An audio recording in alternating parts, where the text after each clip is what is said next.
ऐसा कॉमिक आप लोग के सामने लाने जा रहे हैं जिसमें हमारे विद्यालय के लगभग सभी स्टाफ भाग लिए हुए हैं, कोई बाकी नहीं है, सब कोई भाग लिए हैं। और ये एक ऐसी प्रथा से संबंधित है जो आप देखने के बाद खुद अनुमान लगा लेंगे कि ये जो कॉमिक है इसका मुख्य शीर्षक क्या होना चाहिए था। चलिए, बेहतर से बेहतर की तलाश करो, बेहतर से बेहतर की तलाश करो, मिल जाए नदी तो समंदर की तलाश करो। टूट जाता है शीशा पत्थर की चोट से, टूट जाता है शीशा पत्थर की चोट से, टूट जाए पत्थर ऐसे शीशा की तलाश करो। आइए इसके बाद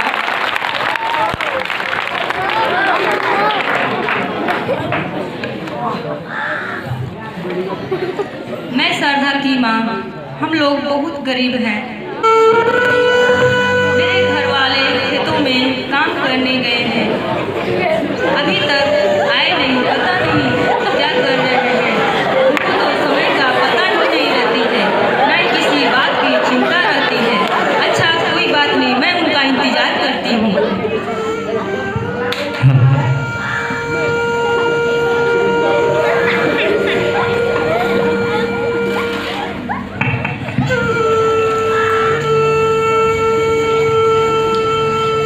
बहुत समय हो गया, काम करते करते मैं बिल्कुल थक गया और ना जाने मेरी घरवाली अभी तक मेरे लिए नाश्ता लेकर नहीं आई। अच्छा, समय भी बहुत हो चुका है, मैं घर पर जाकर के देखता हूँ वो क्या कर रही है।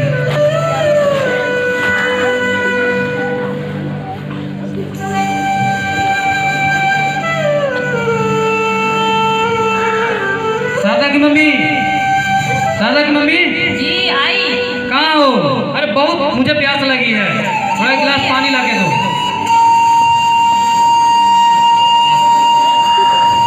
ये लीजिए पानी।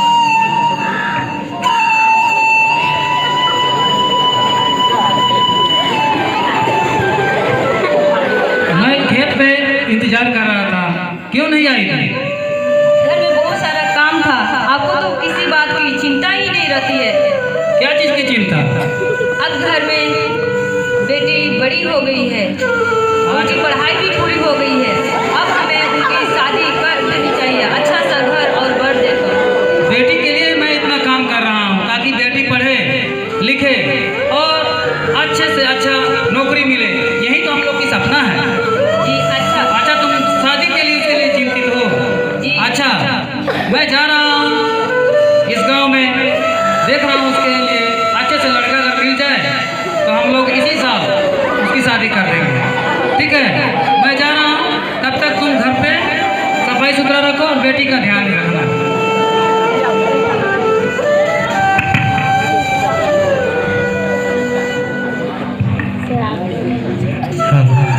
मैं तो पहुंच गया हूँ, मुझे पता चला है सेठ जी इसी गांव में रहते हैं, उनके पास एक पुत्र है और मेरी भी एक बेटी है। मैं चाहता हूँ कि अपनी बेटी की शादी सेठ जी की बेटी से कर दूँ, लेकिन पता नहीं उनका घर किधर है। तब तक मैं देखता हूँ कौन सा घर है। मेरा नाम अमीरचंद सेठ है, मैं इस इलाके का ही नहीं इस गांव का भी सबसे बड़ा जमींदार है। मेरा एक बेटा है, नाम है उसका बेचू। क्या करूं, उसकी पढ़ाई लिखाई के लिए मैंने 10 कट्ठा जमीन बेच दिया हूं, इसलिए उसका नाम मैंने रखा है बेचू। दिन भर इधर उधर घूमता है, क्या करे, इतने बड़े जमींदार का बेटा जो है, पढ़ाया लिखाया, 36 के 36 गुण उसके अंदर भरे हुए हैं, 16 संस्कार भी भरा हुआ है। अच्छा, मैं देखता हूँ कि मेरा बेटा कब तक घर आता है, मैं इंतजार करता हूँ।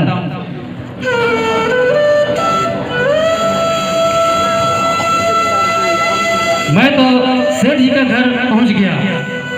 घर तो बहुत ही सुंदर है, एकदम राजमहल की तरह चमक रहा मेरी बेटी की शादी हो जाए, समझो कि राज करेगी राज। अच्छा मैं बात चला कर देखता हूँ, अगर बात बन जाए इसी महीने कर दूंगा शादी। अच्छा देखता हूँ, आवाज़ लगा कर देखता हूँ कोई है कि नहीं। कोई घर में है? कोई घर में है? अरे कौन है सुबह सुबह आ गया आवाज लगाने के लिए? इतने इलाका में सब के सब मेरे पास ही कुछ न कुछ लेने के लिए आते हैं। मैं जो इतने बड़ा सेठ जो हूँ, इतनी सारी संपत्ति जो है, लेकिन मैं देखता हूँ कि इतनी सुबह सुबह कौन भिखारी आ गया। अरे कौन है? किधर से आया है? क्या बात है तुमको?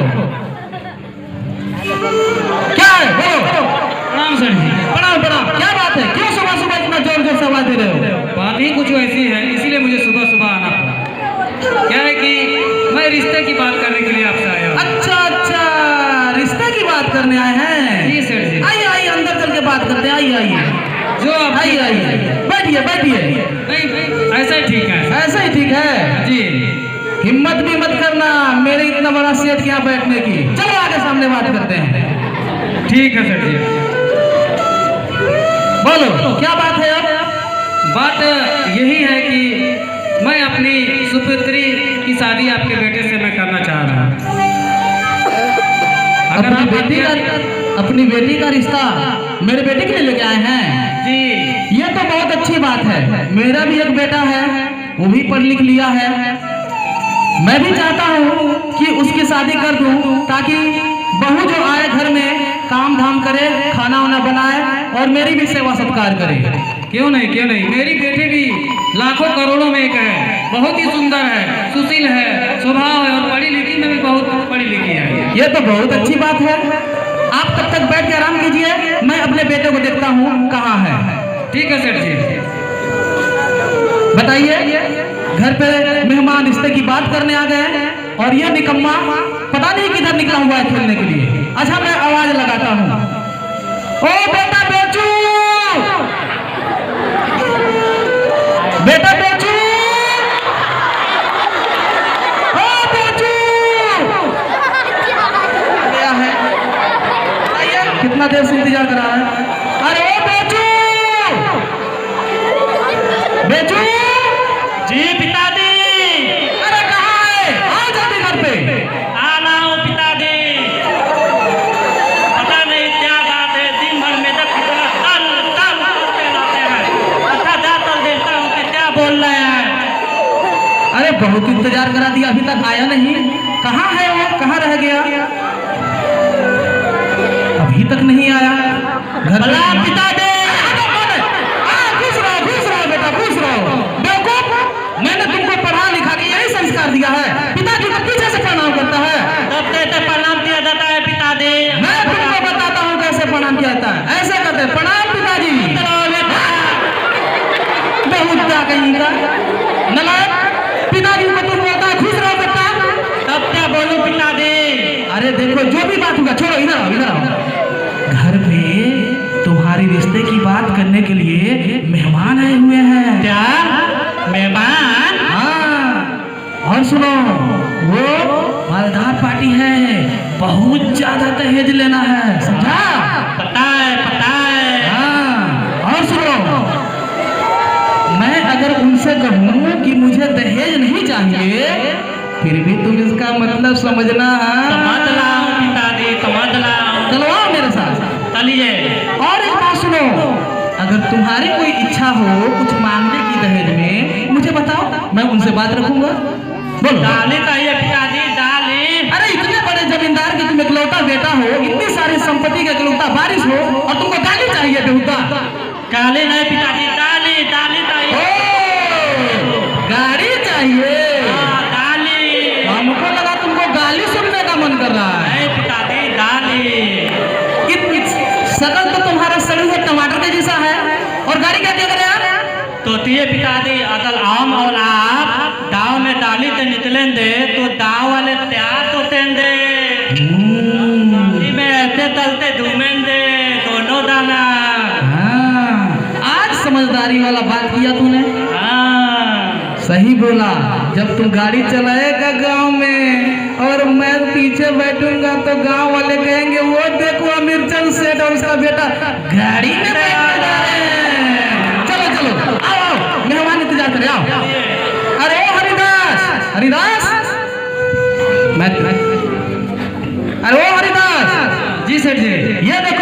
संस्कारी बेटा। बेचू प्रणाम करो। प्रणाम अंतर। खुश रहो। देखने में तो लड़का सोना लगता है। सोना? आप इसकी तुलना सोना से कर रहे हैं? ये लाखों में एक हीरा है, हीरा। इसकी गोरेपन के आगे अंग्रेज भी फेल है। देखिए तो जरा। और आप कहते हैं सोना है? लड़का बहुत सुंदर है, मुझे लड़का बहुत पसंद है। पसंद तो मुझे आपकी बात भी है। अगर कोई फोटो है तो दिखाइए जरा, मैं अपने बेटे को दिखा दूं। मेरी बेटी का मैं फोटो लाया हूँ, उसको देख लीजिए। ये भी बहुत सुंदर है, ये भी हीरोइन से कम नहीं है। हाँ तो अच्छी है, पढ़ी लिखी भी दिख रही है, संस्कारी भी है। लेकिन मेरे बेटे को पढ़ाने में बहुत ज़्यादा खर्चा हुआ है। बिना दहेज लिए तो मैं शादी करूंगा नहीं उसका। अच्छा मैं देखता हूँ कि ये फोटो मेरे बेटे को पसंद आता है कि नहीं। एक बार अपने बेटे से मैं राय विचार करता हूँ।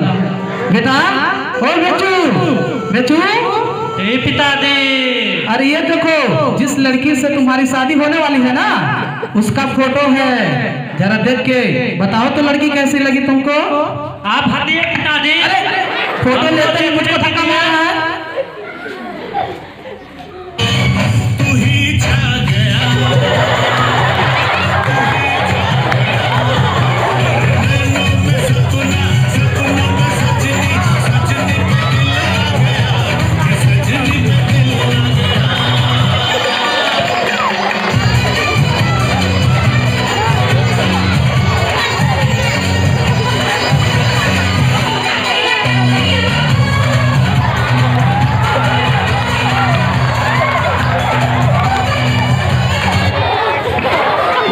नहीं का शादी हुआ नहीं, अभी से ख्वाब में कुछ हो गया है। इधर आओ। पिताजी, मेरी शादी है तो आप नाचिएगा, मैं नाचूंगा। हाँ वो तो सही है बेटा, शादी तुम्हारी है, तुम ही नाचेगा। लेकिन एक बात सुनो, तुम जरा पीछे इंतजार करो, मैं दहेज की बातें कर लेता हूँ। ठीक है? ठीक है पिताजी। ठीक है, तुम जब तक पीछे इंतजार करो। अरे वो हरिदास जी, सेठ जी, लड़की पसंद आई ना? तुम्हारी लड़की मेरे बेटे को बहुत पसंद है। वो तो मैं जानता था, मेरी भी बेटी लाखों में एक है। हाँ, लेकिन बात यह है, देखो तुम तो जानते ही हो कि इतने बड़े इलाके का मैं सेठ हूँ, बहुत सारी धन संपत्ति है मेरे पास। मैं दान दहेज लेना नहीं चाहता। बहुत अच्छी बात है, दान दहेज से मैं सख्त नफरत करता हूँ। और अच्छी बात है, लेकिन फिर भी मेरी नहीं, मेरे बेटे की एक छोटी सी मांग है। क्या मांग है? देखो हरिदास, मेरे बेटे को एक अपाची गाड़ी चाहिए। क्या सेठ जी? और सुनो, लेकिन ये मेरे लिए नहीं, तुम्हारी बेटी की और मेरे बेटे के लिए, यानी आपके होने वाले दामाद के लिए है। ये बात तो ठीक है सेठ जी। और सुनो, इधर आओ। तुम तो जानते हो कि मैं दहेज लेना नहीं चाहता। और एक 1.25 तोला सोने की सिकड़ी चाहिए। सिकड़ी चाहिए? और सुनो, ये भी मेरे लिए नहीं है, आपके होने वाले दामाद के लिए है। जरा सोचो कि जब तुम्हारा दामाद बुलेट गाड़ी पे यानी अपाची गाड़ी पे बैठ के सोने की सिकड़ी पहन के तुम्हारे घर जाएगा तो गांव वाले देख के क्या बोलेंगे? वो तो सब ठीक है सेठ जी, लेकिन मेरे लिए बहुत कठिन है। और सुनो, एक और छोटी सी मांग है मेरी। क्या मांग है? मेरे बेटे को पढ़ाने लिखाने में बहुत खर्चा लगा है और मैं जानता हूँ कि तुम उसको पूरा कर सकता है। और इसके साथ साथ मात्र 5 लाख रुपए नगद दे दो तुम। 5 लाख? अरे बाप रे बाप, मैंने तो आज तक 500 रुपया नहीं कमाए हैं। अरे सोच लो हरिदास, सोच लो। देख रहा है ना मेरा घर कितना बड़ा है। तुम्हारी बेटी आएगी तो इस घर की मालकिन बनेगी, मालकिन, राज करेगी, राज। सोच लो और मुझे बताओ। क्या बताऊं सेठ जी, मेरे पास जितनी संपत्ति थी मैं उसको बेच करके किसी तरह अपनी बेटी को पढ़ाया लिखाया, अच्छे संस्कार मैं उसे दिया हूँ। मैं अपनी बेटी के सिवा आपको कुछ नहीं दे पाऊंगा सेठ जी। अरे आज के समय में पढ़ाई लिखाई और संस्कार से कुछ नहीं होता है। जब तुम्हारे पास तुम्हारा हैसियत नहीं है, तुम्हारा औकात नहीं है, तो इतने बड़े सेठ के यहाँ, इतने बड़े महल के मालिक के यहाँ रिश्ता करने की तुमने सोचा कैसे? ये बताओ, जब तुम्हारे पास इतनी सारी मांगे पूरे करने के लिए समर्थ हो जाओ तुम, तभी मेरे दरवाजे पर रिश्ते की बात करने के लिए ना। सिपाही धक्का मार के बाहर निकालो इसको। बताइए, इकलौता तो मेरा बेटा है? इसके लिए मैंने बद्रीनाथ से लेकर के कन्याकुमारी तक गया, तब जाके लाखों में एक मेरा बेटा हीरा जन्म लिया है, हीरा। बताइए, बिना दान दहेज का मैं कैसे इसका शादी कर दूं? ये कुंवारा मर जाए तो मर जाए, लेकिन बिना दहेज का मैं इसका शादी नहीं करूंगा। तुम क्या देख रहे हो मुझे? चलो घर में।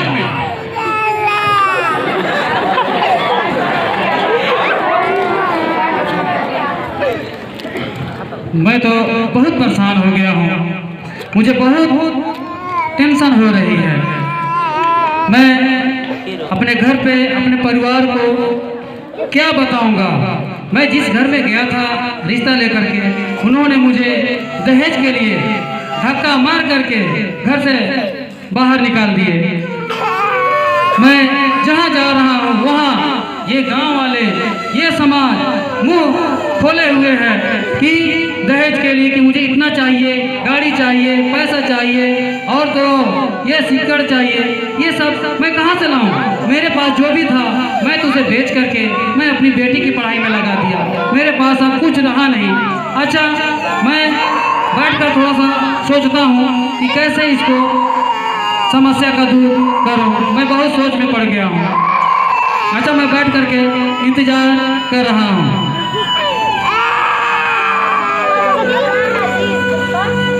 मेरा नाम झगरू लाल है और मैं बहुत दिनों के बाद शहर से अपने गांव आया हूं, और मैं सोच रहा हूं कि आज अपने गांव के भ्रमण कर लूं और इसके बाद अपने कुछ पुराने मित्रों से मिलजुल लूं। अभी मैं अपने गांव भ्रमण के लिए जा रहा हूं।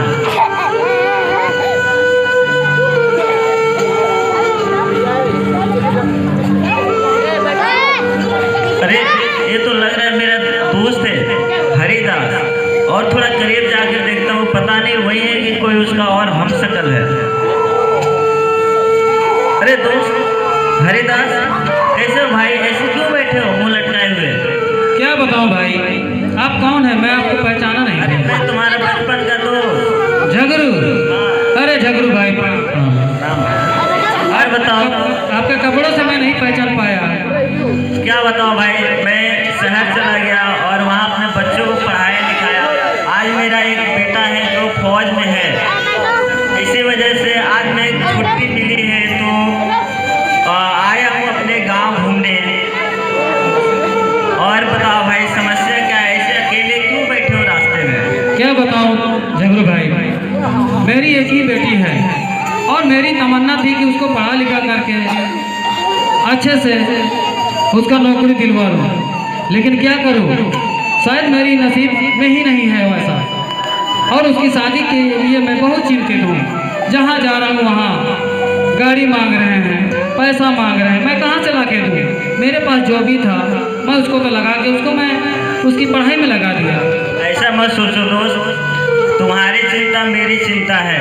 मैं सोच रहा हूँ कि मेरे दिमाग में एक आइडिया आया है कि हम क्यों ना अपने दोस्ती को एक रिश्तेदारी में बदल दें।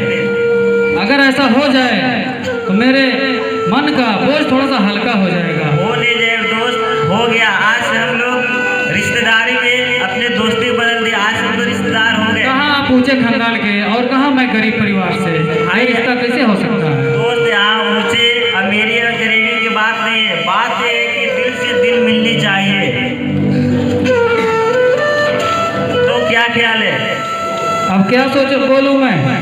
ठीक है, आप भी जाइए अपने घर पे ये सूचना दे दीजिएगा और मैं भी अपने परिवार वालों को ये सूचना दे दूँ। ठीक है दोस्त, तुम शादी की तैयारी करो और अपने घर वालों को बता दो, मैं भी अपने घर जा रहा हूँ। ठीक है दोस्त, ठीक है।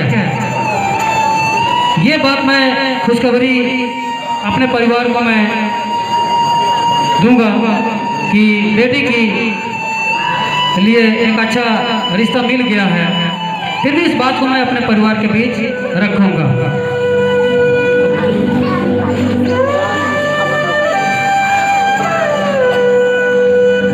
मेरा नाम देवेंद्र शर्मा है और मैं इस चिवटा पोस्ट ऑफिस का डाकिया हूँ। मेरे पास हजारों पोस्ट आए थे, मैंने प्रत्येक गांव का पोस्ट डिलीवर कर दिया है। केवल एक रतनपुरवा गांव है, बगल का एक रतनपुरवा गांव है जहां का एक हरिदास का पोस्ट आया हुआ है, शारदा कुमारी डॉक्टर ऑफ हरिदास, वही एक पोस्ट बाकी रह गया है। उसी को पहुंचाने के लिए मैं रतनपुरवा गांव में प्रस्थान किया हूं। अब देख रहा हूं उसका घर कौन सा है। लगता है हरिदास जी का घर यही है। कोई है घर में? जी इधर आइए, आपके बेटी के नाम से पोस्ट आया हुआ है।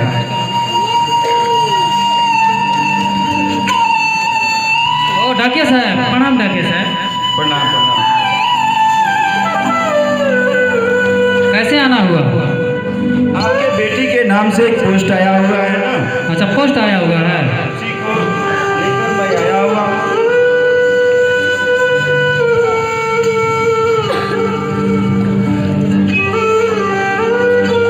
आप पढ़े लिखे हैं ना?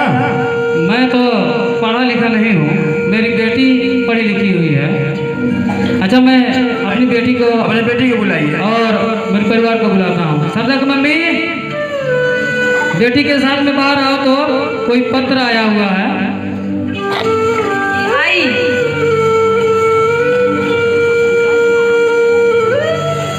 ये लीजिए, आपके नाम से पोस्ट आया हुआ है, आप इसको रिसीव कीजिए और इस पर दस्तखत कर दीजिए। ठीक है।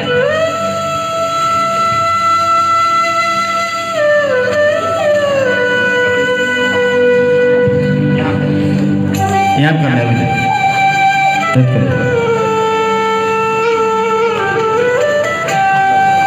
ठीक है, धन्यवाद। ठीक है हरिदास जी, तो मैं चलता हूँ अब। ठीक है डाकिया साहब। बेटी, ये कैसा पत्र है, थोड़ा सा पढ़ के बताओ तो। और ठीक है पिताजी, बताती हूँ।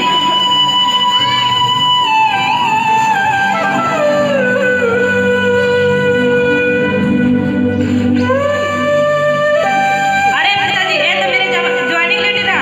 Joining letter? जी पिताजी। इसका मतलब क्या हुआ? पिताजी, मेरी नौकरी लग गई। नौकरी लग गई? अरे ये तो बहुत बड़ी खुशी की बात है। कौन सी नौकरी लगी है? मम्मी पापा, मेरी कलेक्टर की नौकरी लग गई। कलेक्टर तुम बन गई? जी पापा। अरे ये तो मेरा सपना ही पूरा हो गया। मैं काम करते करते बिल्कुल थक गया था, आज तो बहुत खुशी की बात है। पापा मुझे आशीर्वाद दीजिए। खुश रहो बेटी। खुश रहिए और तरक्की कीजिए बेटी। मैं तुमको बोला था ना, एक दिन मेरी बेटी जरूर मेरा नाम रोशन करेगी।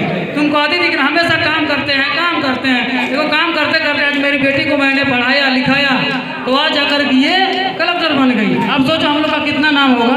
जल्दी से पैसा दो ताकि मैं मिठाई लेकर आऊँ और पूरे गांव में हम लोग मिलजुल करके बांटेंगे और मुँह मीठा कराएंगे। ये लीजिए पैसा और जाइए मिठाई लेकर आइए और हम लोग सब कोई गांव में मिठाई बांटेंगे। ठीक है, तुम लोग घर में ही रहो, मैं बाजार से मिठाई लेकर के आ रहा हूँ। ठीक है, बेटी का भी ध्यान रखना, मैं आ रहा हूँ मिठाई लेकर के।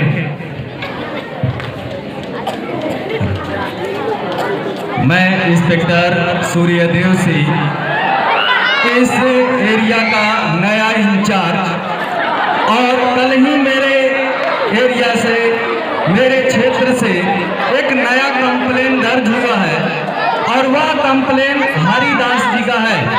हरिदास कंप्लेन नोट कराए हुए हैं और अभी तक मेरा हवलदार ना जाने कहाँ है और हम लोग को गश्ती में निकलना है। इस कंप्लेन की जांच पड़ताल करनी है। अच्छा, मैं अपने हवलदार को आवाज लगाता हूँ। हवलदार, हवलदार जी साहब, बोलिए बोलिए। आज हम लोग को चलना है रतनपुरवा गांव में। कहाँ सर? रतनपुरवा, रतनपुरवा पार्टी है सर? पार्टी नहीं है, कंप्लेन हुआ हुआ है, पहले बात सुनो उसके बाद जवाब दो। हाँ, कंप्लेन हुआ है, हरिदास का कंप्लेन है। आज उस कंप्लेन की हमें जांच पड़ताल करनी है।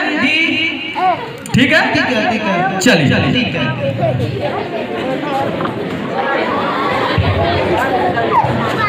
अरे अरे अरे, ये मैं क्या देख रहा हूँ? जिस बेटे के लिए हरिदास मेरे बेटे के साथ रिश्ता करने के लिए मेरे घर आया था, आज उसकी बेटी इस इलाके की कलेक्टर बन गई। मैं दहेज के लालच में उसको अपने घर से धक्का दे करके निकलवा दिया था। मैं चाहता हूँ किसी भी कीमत में अपने बेटे की शादी उसकी बेटी से करा दूंगा। फिर देखिए हमारा तो और नाम होगा।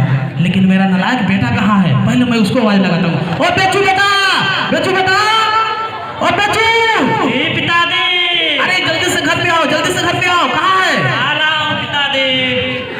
क्या बात है पिताजी? अरे आ गया। ये देखो, ये देखो, हरिदास की बेटी हमारे क्षेत्र की कलेक्टर बन गई है। क्या कलेक्टर? हाँ, और देखो मैं चाह रहा हूँ कि मैं तुम्हारा शादी उससे करा दूं। फिर जब हम गांव में निकलेंगे तो लोग बोलेंगे कि वो देखो कलेक्टर का ससुर जा रहा है, और जब तुम जाएगा तो लोग बोलेंगे वो देखो कलेक्टर का पति जा रहा है। जरा सोचो कितना नाम होगा हमारा। बहुत नाम होता पिताजी। हाँ, चलो चलते हैं हरिदास के घर। हम लोग माफी मांगेंगे और मैं पूरा कोशिश करूंगा कि तुम्हारी शादी उसकी बेटी से करा दूंगा। ठीक है? चलिए। और सुनो, वहां पर बदतमीजी नहीं जाना। हरिदास जैसे ही सामने आएंगे पैर पकड़ के प्रणाम करना, समझाया? बाकी मैं संभाल लूंगा। ठीक है? चलो मेरे साथ आओ।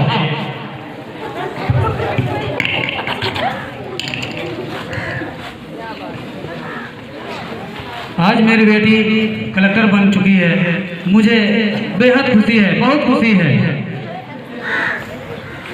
बेचू बेटा आओ, आओ मेरे साथ। यही गांव है हरिदास का। चलो चलते हैं उसके घर, उससे बात करेंगे। ठीक है? लगता है हरिदास का यही टूटा हुआ झोंपड़ी है। इसी घर से मेरे घर में रिश्ता की बात करने गया था। ठीक है? चलो आओ मेरे साथ। अच्छा, मैं उसको आवाज लगाता हूँ। ठीक है? जैसे ही आएंगे बाहर प्रणाम करना उनको। ओ हरिदास, हरिदास भाई, अरे ओ हरिदास। हाँ भाई, अरे जरा बाहर आइए। आ रहा हूँ, आ रहा हूँ। देखा ना, मैंने कहा था ना कि आवाज सुनते हुए आएंगे। प्रणाम सेठ जी। अरे प्रणाम प्रणाम हरिदास भाई, प्रणाम प्रणाम। कैसे आना हुआ? नमस्ते अंकल। खुश रहो बेटा। तुम पीछे रहो, कुछ उल्टा पुल्टा मत करना, मैं बात करता हूँ। ठीक है?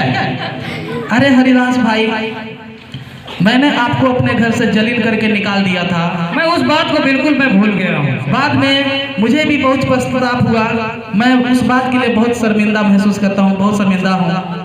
मैं चाहता हूँ कि बिना दान दहेज के, बिना 1 रुपए खर्च किए दान दहेज के रूप में अपने बेटे की शादी आपकी बेटी से कर दूँ।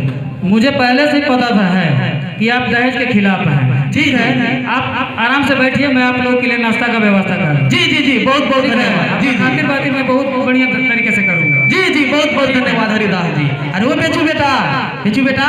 ए पिताजी, देखा ना, मैंने कहा था ना कि मैं तुम्हारे रिश्ते की बात हरिदास से करूंगा तो मान जाएंगे। फिर देखो, जैसे ही तुम्हारी शादी होती है हम लोग माले माल हो जाएंगे। इस क्षेत्र में हमारा नाम होगा, कलेक्टर का ससुर, कलेक्टर का पति। फिर तो कोई हमसे ऊंची आवाज में बात नहीं करेगा। चलो बैठ के आराम करते हैं। चलिए आइए। मैं इन लोगों को कैसे भूल जाऊं जिन्होंने मुझे अपने घर से धक्के दे करके मुझे बाहर कर दिया था। उसी दिन मैं जा करके थाने में रिपोर्ट दर्ज कर दिया था दहेज के खिलाफ कि ये लोग मुझसे पैसा, गाड़ी और सिकड़ी मांग रहे हैं। अभी मैं दरोगा जी के पास फोन लगाकर बात करता हूँ कि ये मेरे घर पे आ गए हैं। अच्छा ठीक है। हेलो। हाँ हेलो। प्रणाम दरोगा जी। हाँ प्रणाम। कौन? मैं हरिदास। हाँ बोलो। मुझे मेरे घर में हाँ। जिसके खिलाफ मैं FIR दर्ज कराया था ना, हाँ। वो लोग मेरे घर पे आ चुके हैं। अच्छा। उनकी ऐसे सेवा कीजिए कभी जिंदगी में ना ही किसी से वो लोग दहेज के नाम पर अपना मुंह खोले। ठीक है मैं आ रहा हूँ। हवलदार WC, दीदार बोलिए। हाँ, अभी हरिदास का फोन आया था। टुकड़ा का रोल। हाँ, तो उनका फोन आया था, वो बुलाए हैं और जिनके खिलाफ कंप्लेन दर्ज हुआ है बोलिए। वो बड़ी मालदार पार्टी भी है। हाँ, अभी हम लोग को चलना है और वहाँ के देखना है।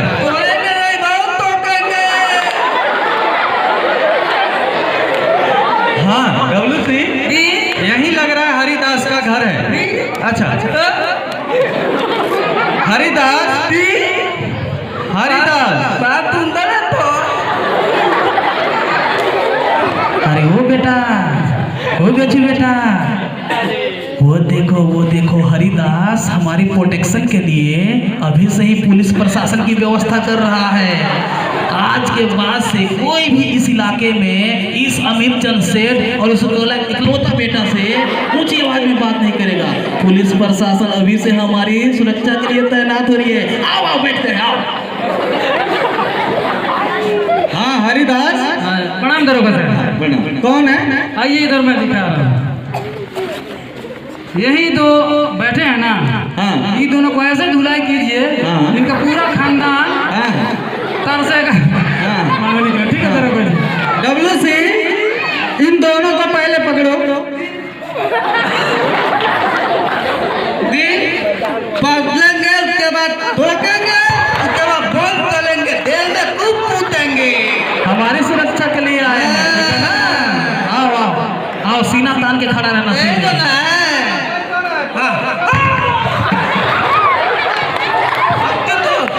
तीतो पतला है। अरे पतलेंगे, दे देता है। अरे सर पकड़ेंगे, उसके बाद ठोकेंगे। अरे सर गलती हो गई सर, 12 से पहले हो गई, गलती हो गई सर। आज के बाद से सर कभी नहीं लगे सर, आज के बाद से सर कहीं नहीं गए सर। ये मेरी गलती नहीं थी सर, ये मेरी गलती नहीं सर। मेरा बेटा ही दहेज लेना चाहता था सर। किसी को नहीं सर, ये मेरी गलती नहीं है। कल मेरे पिताजी बोले थे, कल ये बोले थे, कल दहेज लेता दहेज। सर माफ कर दीजिए सर, माफ कर दीजिए सर। आज के पास 1 रुपया भी दहेज नहीं लेंगे सर। बोल लोगों के सामने बोल, तू क्या करेगा? आज के बाद से अपने बेटे की करतूत की वजह से इस बुढ़ापे में भी जेल जाना पड़ रहा है। ये नालायक अगर दहेज का मांग नहीं किया होता तो शायद मैं जेल नहीं जाता। आप लोग भी निवेदन है कि आप कभी भी दहेज ना लीजिएगा। आप ही ना बोले थे पिताजी। चौकीदार, और लेके थाने चलो। बोलता है तोलेंगे नहीं तो लोग को मारेंगे और कूदेंगे कूद। थाला में तल मारते देता है। बोलिए। चलिए यही हमारा कॉमिक था जो हमारे समाज की उन कुरीतियों और वैसी प्रथा को उजागर करती है जो हमारे समाज में ही रहने वाले